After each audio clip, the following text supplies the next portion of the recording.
联合国人权事务高级专员发言人鲁伯特·科尔维尔表示，联合国无法进入东突厥散地区进行调查。近年来，中国当局对维吾尔人的身份和文化的侵犯引起国际关注。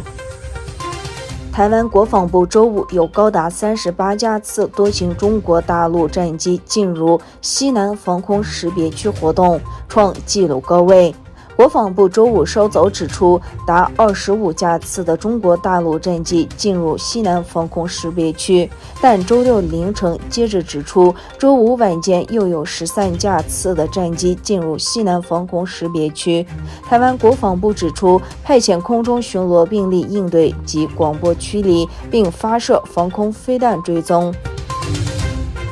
在土耳其的维吾尔人抗议北京的东突厥散政策，应东突非政府组织国际联盟的号召，约500名抗议者聚集在中国驻伊斯坦布尔总领事馆附近，手持东突厥散国旗，高呼反华口号。俄罗斯昨天举行自1917年布尔什维克革命推翻罗曼诺夫王朝以来的首场皇家婚礼。来自欧洲各地的王公贵族参与这场奢华盛会。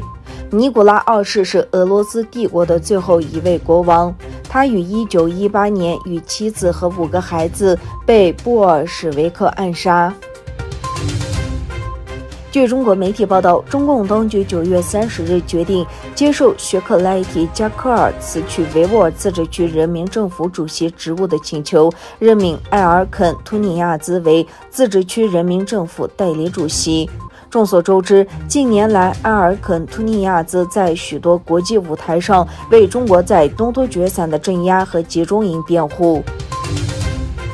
国际货币基金组织周五表示，数字货币在新兴市场的出现可能引发当地经济加密化，可能破坏外汇和资本管制，扰乱金融稳定。政策制定者应采用全球加密资产标准。据官方媒体称，朝鲜发射了一种新研发的防空导弹，这是1周内已知的第2次试射。这种防空导弹具有卓越的战斗性能，其中包括双头控制技术和其他新技术。